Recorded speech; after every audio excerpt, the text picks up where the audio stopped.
good, really best possible outcome for both Berkeley and Chase, as the way it looked on Saturday. But yeah, CAT scans and were negative, X-rays negative for both Berkeley and Chase. But continue to evaluate every day.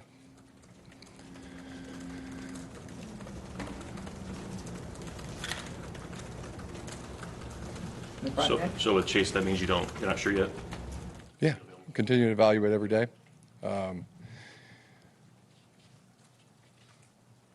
Just want to clarify. Angel, did you have a question? I was just going to ask this. Steve?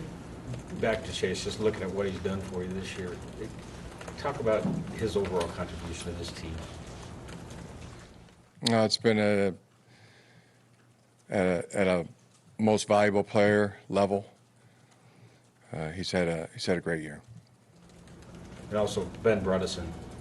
We don't talk much about the lineman, but he came in, you kind of knew what you had with him. Where has he progressed this year, and what has he done in terms of leadership? Been great at both. Ben's been an outstanding player for us on the field. He's been a tremendous leader for us. Consistently plays at a very high level, and the leadership is consistently there daily. So one of my favorite players on the team, Ben Bredesen. On the left again, Larry. Jim, what are your favorite things about this defense and how it's playing this season? A lot of things that love about our defense and how they're playing. So many players are playing at a really high level. They're playing their best football of their college career, consistently playing really well week after week. But a lot of things to really like about the way the secondary covers, the way our front seven plays. They play really well together. The front, the linebackers, and the secondary. Consistently really good with their, great with their fits and they adjust well. They tackle really well. Could go on and on, Larry. A lot of things. In the back left, Jeff? Along the same lines, with Shea, what has impressed you about not just the way he's played, but also his physical and mental and how he handles things emotionally? How he handles things is how Shea Patterson handles things is terrific. I mean, he does what's needed, does what's expected, and hey, you need him to make a play, he makes it. Whether it's throwing or running or not turning a bad play into a worse play. Just got a great feel, talent, and energy for the game. He's love his focus, love his intensity. In the back left, Tom? Jim, what was your reaction when you first heard the term revenge tour? That players do things to motivate themselves. It's that's what I first thought of it. What value do you place on that as a motivator? It's a good one. I think anger has proven to be a powerful motivator. Why? It just is. I don't know. I don't know exactly why. Just proven to be. On the right here, Chris. Jim, what do you notice about their passing game on film? It's really good. Yeah, really good quarterback. Can get the ball to all parts of the field. Playmakers, at all the eligible positions. Do a great job protecting, and quarterback does a great job getting the ball to multiple people in the passing game. Just on the right, John. I was just gonna ask about Ohio State in general, what you see out of them and their ability to pull out some of the close games that they have. Yeah, they do a great job scoring points. Along with the passing game, I mean, they got a really effective running game as well. Talented players and good schemes and really good execution. In the back right, Jordan. Jim, what does the Ohio State rivalry mean to you? The same as it always has meant, does mean now, and always will. Big game. What is that? It's the big game. Right, well, you got- They even got a name for it, the game. Jim, would you find, going back to the whole revenge motivational thing, would you find this team unusually motivated of teams you've had? They seem to talk about it and be driven so much by all of that. It's just a good ball team. Think of it like any good ball team you've ever been on. Whether it was little league or high school or college or pro team. Guys from the neighborhood playing together, enjoy each other's company. Probably the most profound thing is how they talk about each other. Even if you're complimenting one of our players, they are very, very quick to move the spotlight off of them and onto another position group or another player. I think that speaks volumes. Close-knit team. Jamie? Every week you guys talk about how focused you are game after game. Is there a moment where you've stepped back and thought, this is really fun, we're having a fun season? Yeah, we're having fun. Yeah. Front Nick. Jim, speaking Working hard, but we're having fun doing it. Speaking to that, a year ago, after you lost to Ohio State after the season ended, this was you challenged the team, you challenged them to get stronger, you challenged everybody, including yourself. Can you speak to maybe the buy-in that everyone's had to get to this point? You've won 10 straight. It was probably not an easy year all the way through. Can you speak to how that's sort of happened? Yeah, I think I think I did a little bit ago. It's a tight-knit team.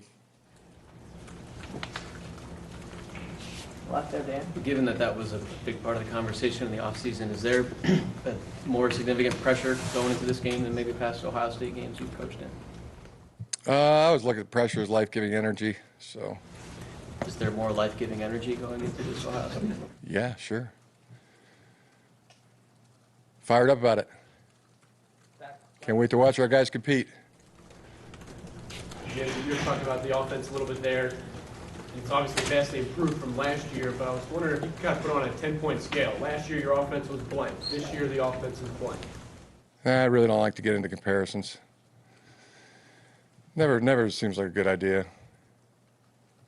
Even comparing two people, or two teams or two players, always seems somebody or something always seems to get diminished. So I avoid it. How satisfied are you then that the offense has progressed this much in a 365 days span?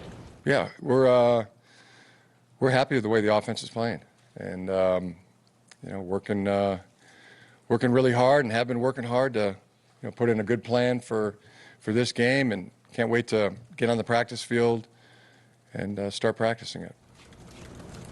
Stay on the left, Jack. Jim, what excites you most about this game, about this year's game? The competition. It's always the best part. All right, Chris. After watching film, can you talk about how Stuber did at right tackle? Yeah, Stoops had a good game. He was confident. He was into it. He physically did a very good job. Moved well.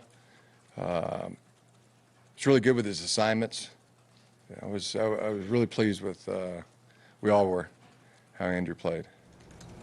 And then any update on Juwan? No. Should be better today. I would assume, but today's the first time we see the players. They're off on Sunday, so they'll be coming in shortly. Jim, Jen. how much does it motivate you that this team hasn't won down in Columbus since 2000, and as well that you have not won yet as a head coach against Ohio State? Yeah, I expect our team to be very motivated. I know I am. on the left there, Larry. What would it mean to you and your team and this program to win this game? Yeah, it mean a lot.